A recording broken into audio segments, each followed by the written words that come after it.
L'Éthiopie est l'un des plus vieux États d'Afrique, le seul sur ce continent à n'avoir quasiment jamais été colonisé.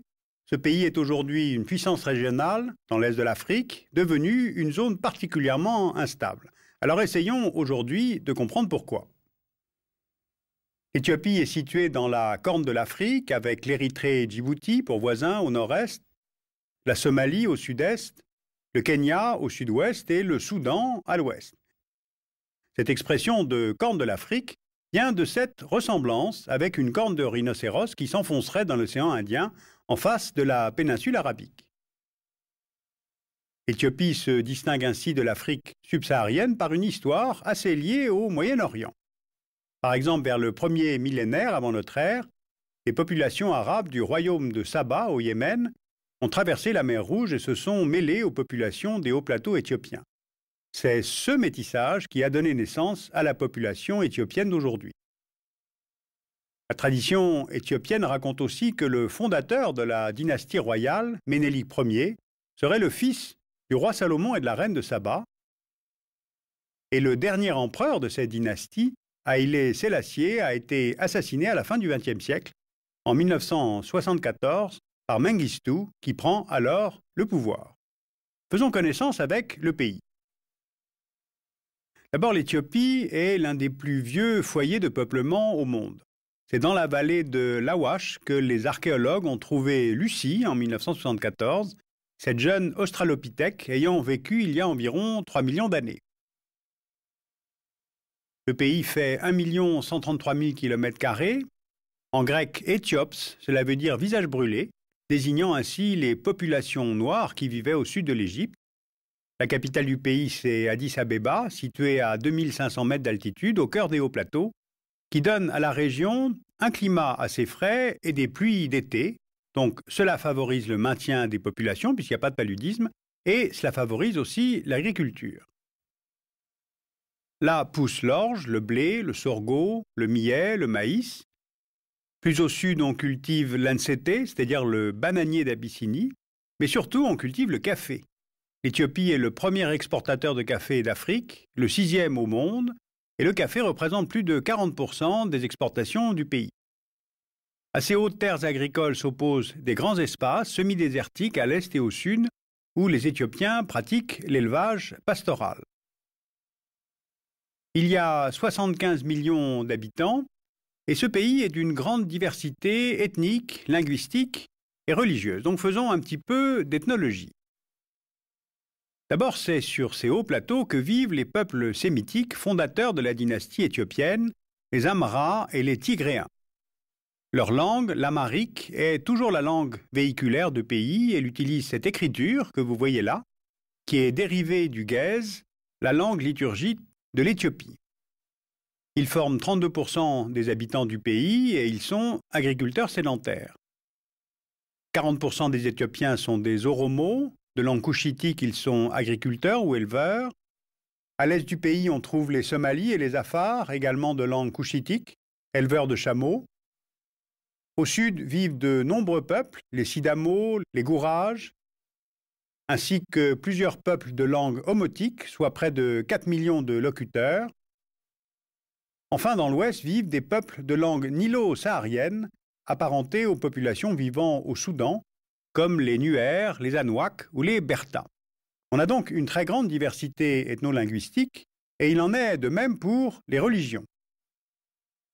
Près de la moitié de la population éthiopienne est chrétienne. Ce christianisme venu d'Égypte au IVe siècle prédomine dans le nord du pays. L'Église éthiopienne, aujourd'hui autonome, qui est proche des rites orthodoxes, est de plus en plus concurrencée par les églises évangéliques et pentecôtistes, qui compterait environ 10% de fidèles maintenant. L'islam est pratiqué par environ 40% de la population, principalement dans les régions isolées du sud et les régions de l'est. Et enfin, quelques 10% des Éthiopiens sont animistes dans le sud du pays.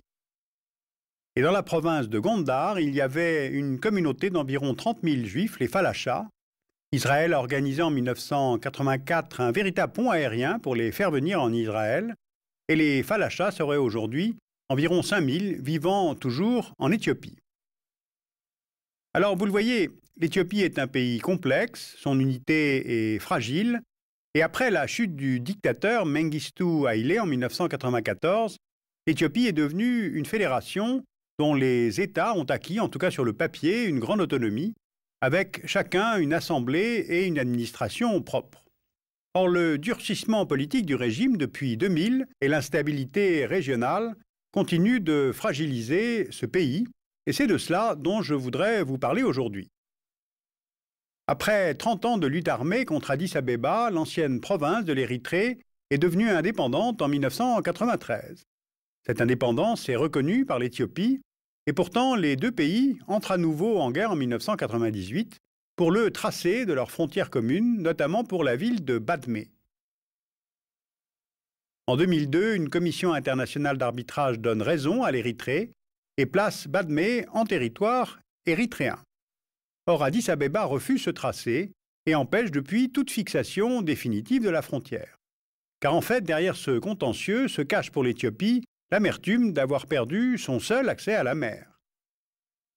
Maintenant, si on passe à l'échelle régionale, on va voir que la rivalité entre ces deux États va s'exporter au voisinage, et ce d'autant plus facilement que la Somalie voisine a éclaté depuis 1991. La situation en Somalie est très complexe et instable depuis, mais retenons surtout que l'Éthiopie décide de soutenir un gouvernement de transition somalien formé en 2004 et qu'en décembre 2006, l'Éthiopie va envoyer ses propres troupes en Somalie pour chasser de Mogadiscio les tribunaux islamiques, un mouvement religieux rigoriste qui y prenait le pouvoir. Alors comment expliquer cette intervention militaire directe de l'Éthiopie?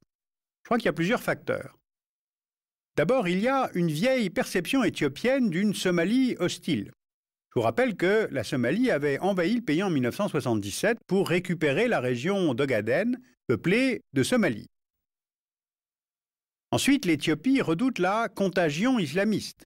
Ces provinces orientales, Ogaden et Oromo, sont peuplées de musulmans. Il y a aussi la volonté d'isoler l'Érythrée dans la région. Pour cela, il faut contrôler l'émergence de tout gouvernement somalien pouvant entretenir de bonnes relations avec l'Érythrée. Or, ces tribunaux islamiques somaliens sont soutenus par l'Érythrée.